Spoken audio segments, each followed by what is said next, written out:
में बात होगी महाराष्ट्र एनडीए में पड़ी फूट की, राजस्थान बीजेपी में बगावत की। देखेंगे झारखंड में इंडिया गठबंधन में सीट बंटवारे पर बनी सहमति को, सुप्रीम कोर्ट से बीजेपी को लगे झटके को, जानेंगे सीएम नायडू के ऐलान से बीजेपी की बढ़ी मुश्किलों को, और बुलेटिन के आखिर में देखेंगे जाने माने कार्टूनिस्ट इरफान की किस खबर पर पड़ी तिरछी नजर। लेकिन दिन भर की तमाम बड़ी खबरों से पहले एक नजर आज की सुर्खियों पर।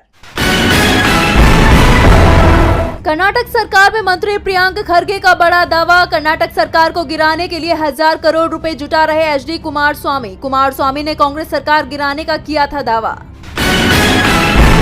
अरविंद केजरीवाल को सुप्रीम कोर्ट से नहीं मिली राहत। गुजरात के कोर्ट का समन रद्द करने वाली याचिका खारिज। पीएम मोदी की डिग्री पर दिया था विवादित बयान। कांग्रेस नेता नाना पटोले का बड़ा दावा। बीजेपी झूठ फैलाने की कोशिश में लगी। कांग्रेस और शिवसेना के बीच कोई विवाद नहीं। लाल निशान पर बंद हुआ शेयर बाजार। 73 अंकों की गिरावट के साथ 81,151 पर बंद हुआ सेंसेक्स, तो वहीं 72 अंकों की गिरावट के साथ 24,781 पर बंद हुआ निफ्टी। ये तो थी सुर्खियां। अब बात आज की सबसे बड़ी खबर की। महाराष्ट्र एनडीए में फूट पड़ गई है। बीजेपी से एकनाथ शिंदे नाराज दिखाई दे रहे हैं, क्योंकि बीजेपी ने उन सीटों पर भी उम्मीदवार उतार दिए हैं जहां शिंदे की शिवसेना चुनाव लड़ने की तैयारी कर रही थी।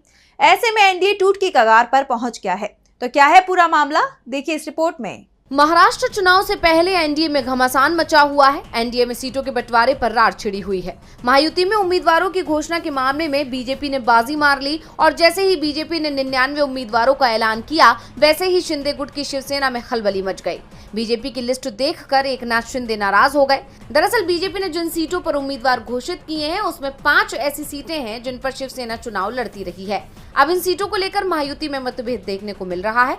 शिवसेना शिंदे गुट के एक पदाधिकारी ने कहा कि इस सीट बंटवारे को बीजेपी के जरिए उनकी राजनीतिक जमीन पर कब्जा करने के रूप में देखा जा सकता है। जिन सीटों को लेकर मतभेद देखने को मिल रहा है, उनमें नालासोपारा, उरण, धुले शहर, अचलपुर, देवली हैं। वहीं इस बार ये सीटें एकनाथ शिंदे की शिवसेना को छोड़नी पड़ी हैं। 2019 में इन सीटों पर शिवसेना ने चुनाव लड़ा था, लेकिन शिवसेना को हार का सामना करना पड़ा था। इस बार बीजेपी ने शिवसेना से ये सीट छीन ली है, और शिंदे को इसका पता तब चला जब बीजेपी का उम्मीदवार घोषित हो गया। ऐसे में दोनों दलों के बीच में दरार पड़ती दिखाई दे रही है। शिंदे के लिए अब ये सबसे बड़ी परेशानी का सबब बनता जा रहा है। दूसरी तरफ इंडिया गठबंधन में अब सीटों की सहमति बनती दिख रही है। महाराष्ट्र कांग्रेस के अध्यक्ष नाना पटोले ने कहा कि 22 अक्टूबर को कांग्रेस अपने उम्मीदवारों के नाम घोषित कर देगी।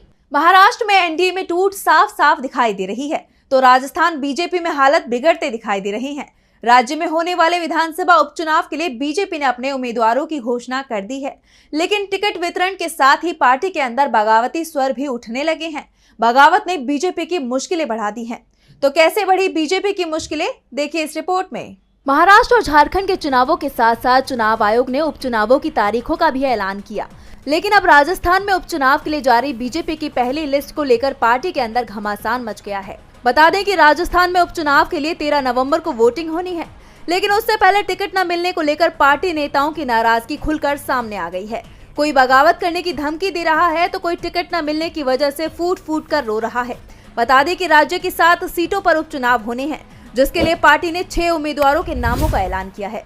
इस लिस्ट को लेकर नाराज नेताओं के नाम है बबलू चौधरी, जय आहूजा, नरेंद्र मीणा और विजय बैंसला। बबलू चौधरी 2023 में झुंझुनू सीट से उम्मीदवार थे, लेकिन इस बार उनका टिकट कट गया, जिसके बाद उन्होंने अब निर्दलीय चुनाव लड़ने का ऐलान कर दिया है।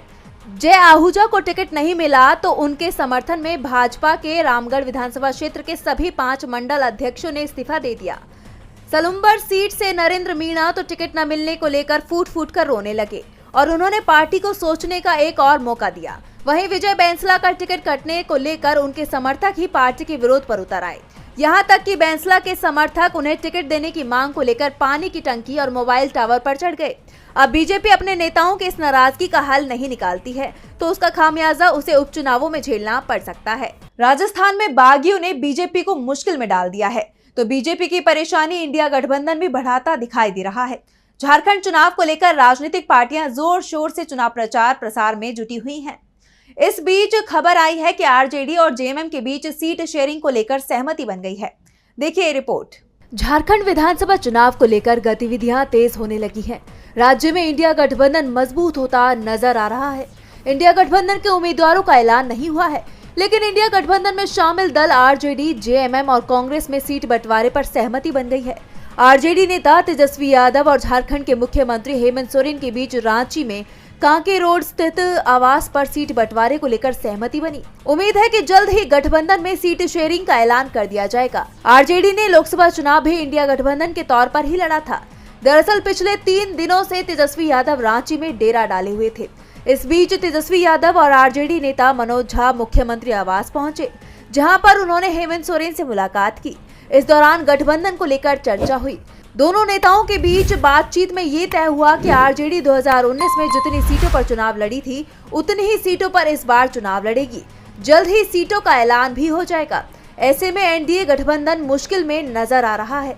बीजेपी के उम्मीदवारों की पहली सूची जारी होने के बाद से पार्टी में भगदड़ मच गई है। झारखंड में एनडीए बिखरता जा रहा है। झारखंड से इंडिया गठबंधन में खटपट की खबरें सामने आ रही थी, जिससे बीजेपी खुश दिखाई दे रही थी। लेकिन अब इंडिया गठबंधन में सीट बंटवारे पर सहमति बन गई है। इसे बीजेपी के लिए बड़ा झटका माना जा रहा है। वैसे बीजेपी को झटका तो सुप्रीम कोर्ट से भी लग गया है। मदरसा मामले में कोर्ट ने सभी राज्यों को नोटिस जारी कर दिया है। तो क्या है पूरा मामला, देखिए रिपोर्ट। एक बड़ी खबर सामने आई है। यूपी में सरकारी मदद से चल रहे मदरसे नहीं बंद होंगे। सुप्रीम कोर्ट ने योगी सरकार के आदेश पर रोक लगा दी है। दरअसल इस मामले पर सुप्रीम कोर्ट में सुनवाई हुई। Chief justice DY Chandrachud, justice JB Pardiwala और जस्टिस मनोज मिश्रा की बेंच ने इस मामले की सुनवाई की। इस दौरान कोर्ट ने बड़ा फैसला सुनाते हुए मदरसों को बंद करने की राष्ट्रीय बाल अधिकार संरक्षण आयोग यानी एनसीपीसीआर की सिफारिश पर रोक लगा दी है। इसके साथ ही कोर्ट ने सभी राज्यों और केंद्र शासित प्रदेशों को नोटिस भी जारी कर दिया और जवाब देने को कहा है। अब इस मामले की अगली सुनवाई 4 हफ्ते बाद होगी।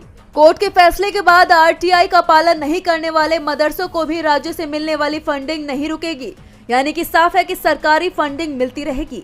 ये केंद्र की बीजेपी सरकार और बीजेपी शासित राज्यों के लिए बड़ा झटका माना जा रहा है। ये फैसला खासकर यूपी और त्रिपुरा सरकार के लिए बड़ा झटका है। दरअसल योगी सरकार ने गैर मान्यता प्राप्त और सरकारी सहायता प्राप्त मदरसों में पढ़ने वाले गैर मुस्लिम छात्रों को सरकारी स्कूलों में ट्रांसफर करने का निर्देश जारी किया था। उत्तर प्रदेश सरकार के इस आदेश के खिलाफ जमीयत उलमाए हिंद ने कोर्ट में याचिका दायर की थी। यूपी सरकार का यह आदेश एनसीपीसीआर की रिपोर्ट पर आधारित था। इसमें राइट टू एजुकेशन एक्ट 2009 का पालन नहीं करने वाले मदरसों की मान्यता रद्द करने और सभी मदरसों की जांच करने को कहा गया था। बीजेपी सरकार और खासकर यूपी की योगी सरकार के मंसूबों पर सुप्रीम कोर्ट ने पानी फेर दिया है, तो पानी मोदी की रणनीति पर भी फिरता दिखाई दे रहा है। दरअसल पीएम मोदी लोकसभा चुनाव से पहले नए सिरे से लोकसभा सीटों के सीमांकन की योजना बना रहे हैं और इसे लेकर दक्षिण के राज्यों ने सरकार की मुसीबत को बढ़ा दिया है। देखिए रिपोर्ट। बढ़ती आबादी के चलते देश को पहले से ही परेशानी का सामना करना पड़ रहा है और अब दक्षिण भारत के राज्यों की तरफ से जो संकेत मिल रहे हैं वो परेशान करने वाले हैं, लेकिन हैरान करने वाले नहीं, क्योंकि मोदी सरकार की नीतियों के चलते दक्षिण के राज्य खुद को ठगा हुआ मान रहे हैं। दरअसल मोदी सरकार संसद में ऐलान कर चुकी है कि अगला लोकसभा चुनाव जिसमें महिला आरक्षण लागू होगा, उससे पहले सीटों को लेकर सीमांकन कराया जाएगा, जिसमें संसद की सीटों की संख्या बढ़ाई जाएगी और कहा जा रहा है कि ये सीटें आबादी के अनुपात में बढ़ेंगी, जिसके बाद दक्षिण भारत की हिस्सेदारी देश की राजनीति में कमजोर पड़ जाएगी। इसके बाद से ही दक्षिण के राज्यों से आबादी को लेकर अलग ही सुर सुनने को मिल रहे हैं। आंध्र प्रदेश के मुख्यमंत्री चंद्रबाबू नायडू ने तो नया कानून लाने का ऐलान ही कर दिया है, जिसके तहत ये प्रावधान किया जाएगा कि निकाय चुनाव केवल वही लोग लड़ सकेंगे जिनके 2 से अधिक बच्चे होंगे, जबकि इससे पहले ये कानून था कि 2 बच्चों से अधिक वाले चुनाव नहीं लड़ सकते हैं। तो अब तमिलनाडु के मुख्यमंत्री एमके स्टालिन नायडू से 4 कदम आगे बढ़कर बात कर रहे हैं। सीएम स्टालिन ने 2 की जगह 16 बच्चे पैदा करने का आह्वान किया है और ये भी संकेत दिए हैं कि ज्यादा बच्चे पैदा करने वालों को सरकार की तरफ से मदद भी दी जा सकती है। उन्होंने कहा कि हमारी आबादी कम हो रही है, जिसका असर हमारी लोकसभा सीटों पर भी पड़ेगा। क्यों न हम 16 बच्चे पैदा करें। अगर दक्षिण भारत की बात की जाए तो उसमें 5 राज्य आंध्र प्रदेश, तेलंगाना, कर्नाटक, तमिलनाडु और केरल के साथ ही केंद्र शासित प्रदेश पुडुचेरी भी आता है। आंध्र प्रदेश में लोकसभा की 25, तेलंगाना में 17, कर्नाटक में 28, तमिलनाडु में 39, केरल में 20 और केंद्र शासित प्रदेश पुडुचेरी में 1 लोकसभा सीट आती है। दावा किया जा रहा है कि अगर सरकार जनसंख्या के अनुसार सीमांकन करती है तो केरल में सीटों की संख्या कम हो जाएगी, जबकि बाकी 4 राज्यों में मामूली सीटें बढ़ेंगी। तो दूसरी तरफ उत्तर भारत के राज्यों में 150 से ज्यादा सीट बढ़ जाएंगी, जहां अभी 225 सीटें हैं और बढ़कर 400 के करीब वो पहुंच जाएंगी। सीएम नायडू पीएम मोदी के प्लान को फेल करते दिखाई दे रहे हैं। नायडू का बयान चर्चा का विषय बन गया है। तो चर्चा इस वक्त भारत और चीन की भी हो रही है। दोनों देशों के बीच LAC को लेकर लगातार तनाव बढ़ गया था, लेकिन अब दोनों देशों के बीच सहमति बनती दिखाई दे रही है। तो क्या है पूरा मामला, देखिए रिपोर्ट। भारत और चीन के बीच वास्तविक नियंत्रण रेखा यानी LAC पर चल रहे तनाव को कम करने के लिए एक महत्वपूर्ण सहमति बनी है। इस नई सहमति के तहत दोनों देशों ने पूर्वी लद्दाख में देपसांग और डेमचोक जैसे संवेदनशील इलाकों में पेट्रोलिंग फिर से शुरू करने और सैनिकों को पीछे हटाने यानी डिसएंगेजमेंट पर सहमति जताई है। इस समझौते का उद्देश्य 2020 से जारी सीमा विवाद और तनाव को कम करना है, जब दोनों देशों के सैनिक आमने सामने थे। इसके बारे में विदेश सचिव विक्रम मिस्त्री ने जानकारी दी और कहा कि पिछले कई हफ्तों से भारत और चीन के बीच राजनयिक और सैन्य स्तर पर चर्चा हो रही थी, जिसके परिणाम स्वरूप ये सहमति बनी है। रिपोर्ट्स के मुताबिक वर्तमान में जो सहमति बनी है उसके तहत दोनों देशों के बीच LAC पर पेट्रोलिंग की व्यवस्था को फिर से स्थापित किया जाएगा। देपसांग और डेमचोक जैसे संवेदनशील इलाकों में पहले से ही पेट्रोलिंग शुरू हो चुकी है और जल्द ही दोनों पक्ष अपने सैनिकों को पीछे हटाना शुरू करेंगे। बता दें कि पूर्वी लद्दाख स्थित गलवान घाटी में वर्ष 2020 में 15-16 जून को भारतीय और चीनी सैनिकों के बीच झड़प हो गई थी। इसमें 20 भारतीय सैनिकों की जान चली गई थी और जबकि कई चीनी सैनिकों की भी जान गई थी। अलग अलग रिपोर्ट्स में ये संख्या 40 से 100 तक बताई गई थी, लेकिन चीन ने इसका खुलासा नहीं किया था। इस घटना के बाद से दोनों देशों के बीच संबंध तनावपूर्ण बने हुए हैं। 4 साल से चल रहा तनाव अब शांत होता दिखाई दे रहा है, लेकिन अब चिंता दूसरी खड़ी हो गई है। दरअसल एयरलाइन कंपनियों के विमानों में बम से उड़ाने की धमकी मिलने का सिलसिला पिछले कुछ दिनों से जारी है। इस बीच सरकार ने इस पर सख्ती से निपटने का फैसला किया है। सरकार ने सख्त हिदायत दे दी है। तो क्या कहा उड्डयन मंत्री ने, देखिए इस रिपोर्ट में। तमाम एयरलाइंस कंपनियों को बम की धमकियां मिलने का सिलसिला लगातार जारी है। अब तक 100 से ज्यादा विमानों को इस तरह की धमकी भरे मेल आ चुके हैं। अब सरकार ने इसे लेकर सख्त रवैया अपनाया है। इसे लेकर civil aviation minister Ram Mohan Naidu ने कहा है कि सरकार ने ऐसे मामलों पर सख्त कार्रवाई करने का फैसला किया है। कार्रवाई के लिए नए नियमों की जानकारी भी उन्होंने साझा की है। नायडू का कहना है कि प्लेन को हवा में उड़ाने की धमकी देने वालों के नामों को नो फ्लाई लिस्ट में डाल दिया जाएगा, जिससे भविष्य में उनके किसी भी फ्लाइट में ट्रैवल करने पर बैन लग जाएगा। एविएशन मिनिस्टर ने आगे कहा कि सरकार अब विमान सुरक्षा नियमों और सिविल एविएशन अधिनियम 1982 में बदलाव करने पर विचार कर रही है। इसके तहत धमकियों से जुड़े मामलों में और सख्ती लाई जाएगी। प्लेन में बम की गलत सूचनाएं दिए जाने के चलते पैदा हुई असुविधाओं को दूर करने के लिए गृह मंत्रालय और सिविल एविएशन सिक्योरिटी ब्यूरो भी इस मामले पर कड़ी निगरानी रखे हुए है। ऐसी खबरों से यात्रियों में डर फैलता है, फ्लाइट्स डिले होती हैं और साथ ही एयरलाइंस कंपनी की छवि भी खराब होती है। अब देखना होगा कि सरकार के इस फैसले के बाद इस तरह की धमकियों की खबरों में कितनी कमी आती है। और बुलेटिन के आखिर में देखेंगे जाने माने कार्टूनिस्ट इरफान की किस खबर पर पड़ी तिरछी नजर।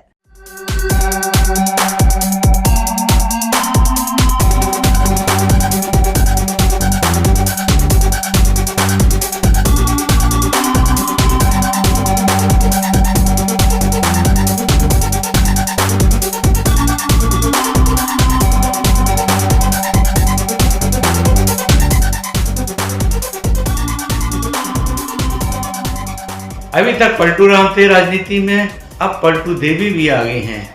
नाम है प्रियंका चतुर्वेदी। वर्तमान पता उद्धव की शिवसेना। अभी तक वो कांग्रेस में हुआ करती थी, उसके बाद में उद्धव की शिवसेना को उन्होंने ज्वाइन किया। अब उनकी नज़र मालदार पार्टी बीजेपी की तरफ लग गई है। देखना यह है कि प्रियंका चतुर्वेदी गोल गोल चक्कर घूमकर राजनीति की किस मंजिल पर पहुंचे।